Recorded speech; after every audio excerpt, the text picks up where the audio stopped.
మరియు మండల్ అసెంబ్లీ నుంచి వచ్చిన టీడీపీ లీడర్స్, టీడీపీ శ్రేణులు, బీజేపీ కుటుంబ సభ్యులు, జనసేన కుటుంబ సభ్యులు, ఎన్డీఏ కూటమి కుటుంబ సభ్యులందరికీ, అలాగే అసహ్య ప్రజానికానికి,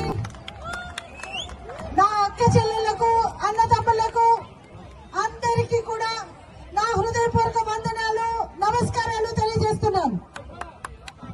ఈ రోజు నా నామినేషన్ కార్యక్రమానికి ఇక్కడికి వచ్చిన మీ అందరికీ కూడా ఎండలనుక అందరూ కూడా ఇక్కడ నిలబడినందుకు మీరందరికీ కూడా మీరు చూపిస్తున్న ప్రేమ, రకరకాలైన వాగ్దానాలు ఇస్తూ ప్రతి ఒక్కరిని కూడా ఈ రోజు మోసం చేసిన పరిస్థితి చూస్తున్నాం. మహిళల మీద దౌర్జన్యాలు జరుగుతున్నాయి, యువకులకు ఉపాధి లేదు, జాబ్ క్యాలెండర్ పేరుతో మనల్ని మోసం గురి చేశారు.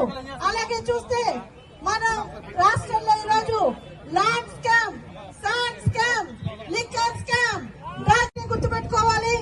మన రాష్ట్రంలో ఉన్న ప్రభుత్వం ఎంత దారుణంగా ఉందో, మన కేంద్రంలో ఉన్న బీజేపీ అలాగే నరేంద్ర మోదీ గారు ఈ రోజు మన ఇండియాని విశ్వ గురువులా పెట్టాలని చూస్తుంటే మన రాష్ట్రం అయితే అధోగతి పాలైన పరిస్థితి, 20 సంవత్సరాలు వెనక్కి వెళ్ళిపోయిన పరిస్థితి మనం చూస్తున్నాం.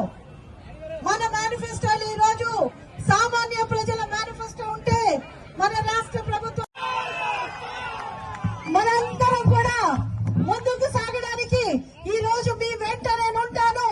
రాష్ట్ర భావి తరాల కోసం మనం అందరం కలిసి పనిచేద్దామని పిలిపించి ఈ రోజు వ్యతిరేక ఓటు చేయలేనివ్వరని చెప్పి ప్రతి ఒక్కరిని కూడా ఒక తాటి మీదకి తీసుకొచ్చి జన సైకిల్గా ముందుకు సాగడానికి మీ అందరికీ అవకాశం ఇచ్చిన పవన్ కళ్యాణ్ గారికి వారందరి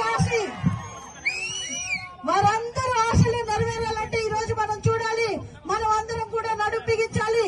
ఈ దుర్మార్గపు ప్రభుత్వం మీద మనం అందరం కూడా ముందుకు కదిలి అందరూ చేతులు వేళ్ళని కలిస్తే బలం అవుతాయి. కాబట్టి పీడికెళ్ళి బిగించి మనం అందరం కూడా ముందుకు సాగడానికి నరేంద్ర మోదీ గారి అభివృద్ధి ఆంధ్రప్రదేశ్ కి రావాలంటే, డబుల్ ఇంజన్ సర్కార్ రావాలంటే మనం అందరం కలిసి మన అమూల్యమైన ఓటును ఎంపీగా కమలం గుర్తుకు వేసి నన్ను గెలిపిస్తారని కోరి ప్రార్థిస్తున్నాను. అలాగే డబుల్ ఇంజన్ సర్కార్ రావాలంటే రాష్ట్రంలో కూడా మనకి ఎమ్మెల్యేగా ఎవరైతే కూటమి అభ్యర్థులుగా ఉన్నారో ఇక్కడ సైకిల్ గుర్తుపై పోటీ చేస్తున్న బోనెల విజయ్ గారికి కూడా మీ అందరూ ఆశీర్వదించి మీ అమూల్యమైన ఓటును వేసి గెలిపించాలని కోరి ప్రార్థిస్తున్నాను.